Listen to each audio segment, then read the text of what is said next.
Already Bangladesh মার্কেটে honour 400 series কিন্তু বেশ ভালো রকমের এই জনপ্রিয়তা পেয়ে যাচ্ছে, বাট তাদের এই ছোট ভাইকে নিয়ে তেমন একটা আলোচনা নেই। অনার 400 লাইট, হ্যাঁ লাইট যেমন নাম, হাতে নিলেও একটা লাইট টাইট ফিল পাওয়া যায়। একটু হালকা মনে হবে, অতটা বালকি মনে হয় না আগেরগুলোর মতো। অনার 400 লাইট দামে কম, কিন্তু কম দাম হওয়া মানেই সবসময় ভালো হবে ব্যাপারটা কিন্তু এমন নাও হতে পারে। অনার 400 লাইট এই ডিভাইসটাতে 108 মেগাপিক্সেলের মেইন শুটার আছে, আলট্রা ওয়াইড শুটার আছে। এইটাতে অ্যান্ড্রয়েড আপডেট পাওয়া যাবে 6 বছর পর্যন্ত, সে জায়গাও ঠিক আছে। ব্যাটারি আছে 5230 mAh এর ডাইমেনসিটির প্রসেসর রয়েছে। মোটামুটি মনে হচ্ছে 25-26 হাজার টাকায় বেশ ভালো একটা ডিল হতে পারে। তবে ভাই কমতেরও জায়গা আছে অনেকগুলো।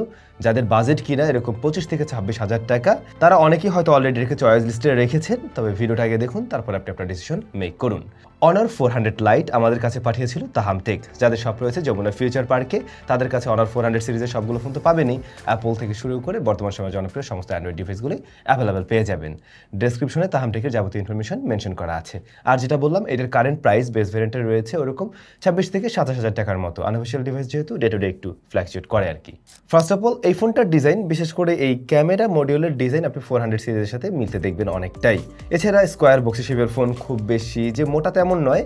আর এটা হাতে নিয়েও আপনার খুব বেশি ভারী মনে হবে না, two be very honest. IP65 এর রেটিং আছে এখানে। Plastic frame, plastic bag, secondary noise cancellation mic আছে, 3.5 mm হেডফোন জ্যাকটা অবশ্যই এতে নেই। এটার ফিঙ্গারপ্রিন্ট স্ক্যানারটা কিন্তু আন্ডার ডিসপ্লে, পজিশনটাও ঠিকঠাক আছে।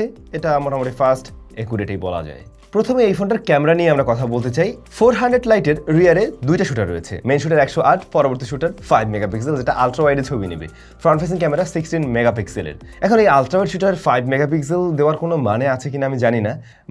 যদিও বা হ্যাঁ, এই প্রাইস পয়েন্টের অনেক ফোনেই আমরা হয়তো আলট্রা ওয়াইড পাই না, কিন্তু এইটা কিন্তু একটা আনঅফিশিয়াল ডিভাইস, একটা গ্রে মার্কেটের ডিভাইস। যখন আপনারা এরকম 26-27 দিয়ে কিনছেন, তখন ডেফিনেটলি আপনি এখানে আলট্রা ওয়াইড আশা করেন এবং আরও বড় আলট্রা ওয়াইডেই আশা করেন। আর তাছাড়া এমনিতেও আমার মনে হয় ওদের বড় ভাইদের সাথে তাল মিলাতে গিয়েও অ্যাটলিস্ট এইটাতে 8 মেগাপিক্সেল আলট্রা ওয়াইড তো দেওয়া উচিত ছিল। যাই হোক, এটার ছবি কেমন সেটাই হচ্ছে মেইন বিষয়। ছবিগুলো দেখতে কিন্তু বেশ সুন্দর লাগছে, খুবই পপ আপ টাইপের, খুবই ক্রিস্প, যেখানে ছবিতে বেশ ভালো রকমের ব্রাইটনেস রয়েছে এবং ঝকঝকে চকচকে টাইপেরই ছবি দিচ্ছে।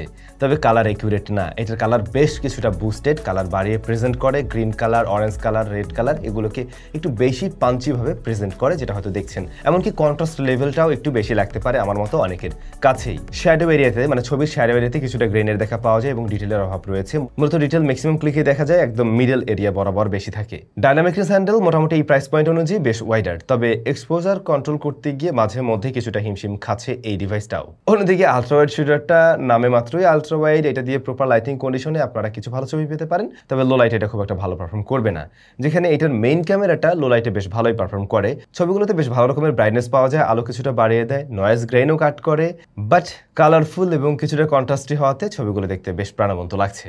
তবে ওয়াইএস না থাকাতে আপনাকে বেশ স্টাডি হাতে ধরে রাখতে হবে কিন্তু রাতের বেলার ছবির ক্ষেত্রে। ফ্রন্ট ফেসিং ক্যামেরা মোটামুটি অ্যাভারেজের কাতারে থাকে, স্কিন টোন অলমোস্ট ন্যাচারাল, কিছুটা ব্রাইট করে বাট ভালো লাগছে এটা দেখতে অবশ্যই। ডাইনামিক রেঞ্জ হ্যান্ডেলও ভালো আছে এখানে as a front facing camera. আউটডোরে শার্পনেস ডিটেল ভালো পাবেন, ইনডোরের দিকে বেশ কিছুটা সফট করে অ্যাজ ইউজুয়াল অন্যান্য ফোনের মতোই। পোর্ট্রেট 3টা ফোকাল লেন্থে তোলা যাবে, 1x, 2x and 3x। 3x, 2x এর ছবিগুলো দেখতে বেশি ভালো লাগে, তবে সেক্ষেত্রে একটু ওভারব্লোন, একটু ফ্যাকাশে লাগছিল। 1x এর ছবিগুলোর কালার টোন এবং কন্ট্রাস্ট বেশ ভালো ছিল। ক্যামেরা টু এপিআই আনলকড রয়েছে, লেভেল 3 পর্যন্ত আপনি যে ক্যামেরাতে ব্যবহার করতে পারছেন। দুঃখজনক হলেও এই ফোনটা দিয়ে ভিডিও রেকর্ড করা যায় অনলি 1080p 30 fps এ, যেটা ডেফিনেটলি কম হয়ে যায়। 1080p 30 fps এর ভিডিও আপনাদের সামনে দেওয়া আছে, আপনারা কমেন্ট করে জানান এই ভিডিও আপনাদের কাছেই বা কেমন লাগলো। ভিডিও অ্যাটলিস্ট 4K 30 fps তো থাকা উচিত ছিল, 4K 60 fps এই বাজেটে যায় আসলে। যাই হোক, ক্যামেরাতে আমার কাছে কমতি মনে হয়েছে, বিশেষ করে আলট্রা ওয়াইড শুটারটা ছোট, এটা একেবারেই ছোট হয়ে যায়। এখন তো এরকম প্রাইস পয়েন্টে আমরা খুঁজলে টেলিফটোও পেয়ে যাই, তো আসলে এই দাম দিয়ে যখন কিনছেন ক্যামেরাতে আপনাকে বেশ কিছুটা ছাড়তে হচ্ছে, এটুক মাথায় রাখবেন অবশ্যই। অলরাইট, চলে আসছি পারফরমেন্সে। প্রথম ব্যাপারটাই হলো এই ফোনটাতে 6 বছরের অ্যান্ড্রয়েড আপডেট পাওয়া যাবে, এইটা বিশাল বড় একটা ব্যাপার। এটা নাও রান করছে অ্যান্ড্রয়েড 15-এ, অন্যদিকে ম্যাজিক ওএস 9 রয়েছে এখানে। প্রসেসর হিসেবে রয়েছে মিডিয়াটেক ডাইমেনসিটি 7025 আলট্রা। আর এই ফোনটা দুইটা ভ্যারিয়েন্টে পাওয়া যায়, মোটামুটি 8 এবং 12 জিবি র্যামের ক্ষেত্রে আর কি, আর সেই সাথে 256 করেই পাওয়া যায়। আলাদা করে মেমোরি কার্ড ব্যবহার করার সুযোগ থাকছে না এখানে। এখন এই যে প্রসেসরটা মিডিয়াটেক ডাইমেনসিটি 7025, এইটা এই প্রাইস পয়েন্টে আনঅফিশিয়াল ডিভাইসের ক্ষেত্রে খুব আহামরি কোনো কিছুই না, এটা একেবারেই অ্যাভারেজ জায়গায় থাকে, বরং এর চাইতেও বেটার চিপ আমরা পেয়ে যাই কিন্তু এই প্রাইস পয়েন্টেই, বা আরেকটু বাড়ালে তো আরও অনেক বেটার চিপই পাওয়া যায়। সো এইটার থেকে ডে টু ডে লাইফে আপনি অনেক আহামরি এক্সপেকটেশন রাখতে পারেন না। এটা মোটামুটি দেখা যায় যে এই প্রাইস পয়েন্টে যে ধরনের অফিসিয়াল যে ডিভাইসগুলো পাই কাইন্ড ওরকম টাইপের একটা রেজাল্ট দিবে। অনারের ইউআই আপনাকে আশা করছি বেশ ভালো একটা ফিল দিতে পারবে। এটা যথেষ্ট ক্লিন একটা ইউআই, যেখানে আবার প্রয়োজনীয় ফিচার্স সব কিছুই রয়েছে। তাছাড়া ওদের ইউআই এ ল্যাগ ট্যাগ বা ওই হাতে ঘোড়ার দেখাও খুব একটা পাওয়া যায় না। কিছু ব্লোটওয়্যার এখানে আছে অবশ্যই, যেগুলো আপনাদের প্রয়োজন হবে না আই গেস। এগুলো আনইনস্টল করে নিলে আর একটু ক্লিন ব্যাপার স্যাপার পাবেন এখান থেকে। র্যাম ম্যানেজমেন্ট ভালো, মানে আসলে ম্যানেজমেন্টই ভালো। 8GB বা 12GB যেটাই নেন না কেন, মোটামুটি লং টাইম দেখবেন যে ও ব্যাকগ্রাউন্ড অ্যাপগুলোকে ধরে রাখতে পারছে আর কি।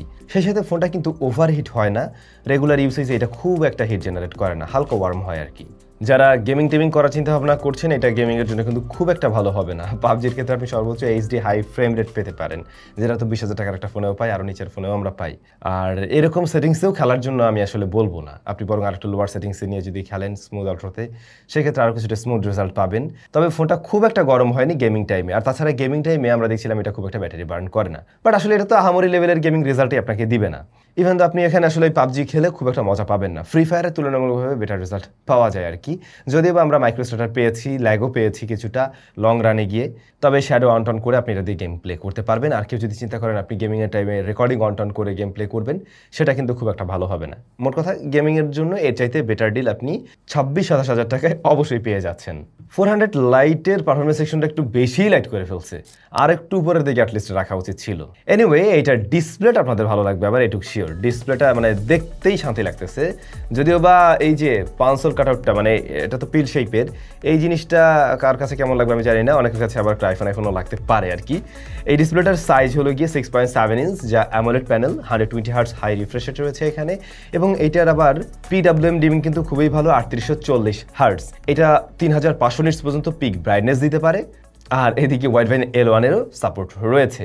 ডিসপ্লেটা সিমেট্রিক্যাল, চিন বেজেল বেশ ন্যারো। তবে একটা ব্যাপার নোটিস করলাম, এই ফোনটা ব্যবহার করতে গিয়ে আপনি যখন কিনে এই যে সাইড থেকে এভাবে সোয়াইপ করবেন বা পাশ থেকে হাত দিবেন আর কি, আপনার না হাতে লাগবে ডিসপ্লেটা, মানে একটু হাতে লেগে যায়, মনে হয় যেন কাটা কাটা এরকম লাগছে। এটা মূলত ফ্রেম থেকে লাগছে, এটা গ্লাসটা না। এই সেম জিনিস ব্যাক শেলেও লাগে, এটা একটু অ্যানোয়িং ফিল দিতে পারে। আপনি যদি কেস ব্যবহার করেন তাহলে আপনার আর এই ঝামেলাটা হবে না আর কি। এনিওয়ে, ডিসপ্লে টাচ রেসপন্স খুবই ভালো। অন্যদিকে এইটার কালার রিপ্রেজেন্টেশন কিন্তু খুবই দারুণ, খুবই পপআপ টাইপের কালার দেয়। মিডিয়া কনজামশন যারা করবেন বা গেমিং টাইমেও এটার কালার রিপ্রেজেন্টেশন কিন্তু খুবই ভালো লাগছে। অ্যাকুরেট কালার না, তবে কালারটা দেখতে ভালো লাগে। অন্যদিকে ব্রাইটনেস ভালো, ইনডোর আউটডোর ডিরেক্ট সানলাইটে স্ট্রাগল ফ্রি আপনি ব্যবহার করতে পারবেন। 120 হার্টজ পর্যন্ত এটা ঠিকভাবে পুশ করছে। এটা কিন্তু এলটিপি প্যানেল অবশ্যই নয়। ডিসপ্লেটা এই প্রাইস পয়েন্ট অনুযায়ী ঠিকই আছে, এখানে আমার কমপ্লেন নেই। তবে প্রোটেকশনের ব্যাপারটা ঠিক সঠিকভাবে আমার আর জানা নেই, এটার সাথে আপনারা একটা গ্লাস প্রোটেক্টর অবশ্যই ব্যবহার করুন। সিঙ্গেল স্পিকার, হ্যাঁ রে কথা, সিঙ্গেল স্পিকার যায় নাকি ভাই এই ফোনের সাথে? স্ট্যারিও স্পিকার থাকা উচিত ছিল, যেটা আমরা এখন 10-12 হাজার টাকার ফোনেও কিন্তু পেয়ে যাই। তো এটার বটম ফায়ারিং স্পিকারটা অবশ্যই ভালো, যথেষ্ট লাউড অ্যান্ড ক্লিয়ার সাউন্ড দেয়, ডিস্টরশনও নেই, বাট স্ট্যারিওর মজা তো নেই, কিছু করার নেই, এই জায়গায় কমতি আছে। হ্যাপটিক ফিডব্যাক স্ট্যান্ডার্ড জায়গায় আমি রাখবো। এটার ব্যাটারি 5230 mAh এবং 35 ওয়াটের চার্জিং সিস্টেম, এই কম্বো একেবারেই নর্মাল হয়ে গেছে। এইখানে চার্জারটা আরও একটু উপরের দিকে থাকতে পারতো, অ্যাটলিস্ট 45 ওয়াট তো থাকতেই পারতো, তবে এটা দিয়েও দ্রুত চার্জ করা যাচ্ছে। অন্যদিকে এর যে ব্যাটারি, এটা ব্যাকআপ আপনি ভালো পাবেন, একদিন প্লাস টাইমই ব্যবহার করা যায়, মানে সারাদিন ব্যবহার করার পরেও কিছুটা অবশিষ্ট পাবেন এর থেকে। আর এসওটির কথা বলতে গেলে আপনি যদি রেগুলার ইউজার হয়ে থাকেন, প্রায় 8 ঘন্টার কাছাকাছি এসওটি পেয়ে যাবেন আর কি। বাট ভাই, দুঃখজনক হলেও সত্য, এই ফোনে জাইরোস্কোপ সেন্সর নেই। মানে এটা কোনো কথা? এরকম একটা ডিভাইসে জাইরোস্কোপ সেন্সর না দিয়ে কেমনে অনার পারলো আমি জানি না। মাঝে মাঝে ওদের ইঞ্জিনিয়াররা আসলে কি চিন্তা করে, কিভাবে কি সেট করে, আমি নিজেও বুঝি না। অনার 400 সিরিজ, এইটা তো মানে একটা ওই লেভেলের সিরিজ। তো এই সিরিজেই যখন একটা ছোটো ভাইকে নিয়ে আসা হচ্ছে, সেখানে অ্যাটলিস্ট এই সমস্ত জিনিসগুলো তো ঠিকঠাকভাবে দেওয়া উচিত, বাট নেই, কিছু করার নেই। এখন এই ফোনটার কমতির অনেকগুলো জায়গা আছে এই প্রাইস পয়েন্ট থেকে, এর চাইতে অনেক বেটার ডিলও এক্সিস্ট করে। তারপরে অনেকের কাছে অনারের ফোন বলে ম্যাটার করতেই পারে, যদি সেরকম কিছু ম্যাটার করে তাহলে অবশ্যই আপনি দেখতে পারেন। আর না কেনার মতো কারণ কী কী ছিল সেগুলো তো আপনি অলরেডি জানলেনই, নতুন করে আর বলার কিছুই নেই। এই ফোনটা যা অফার করছে তাতে দাম হওয়া উচিত 22-23K সর্বোচ্চ, এর আশেপাশে। এই দামের সাথে আসলে হয়নি। এখন এটার ইন্টারন্যাশনাল প্রাইসই অনেক বেশি রেখেছে ওরা, যে কারণে বাংলাদেশেও দাম এমনভাবে চলছে। কিছু করার নেই, বাকি ডিসিশন আপনাদের। কেমন লাগলো কমেন্ট করে জানাবেন। ভালো থাকুন।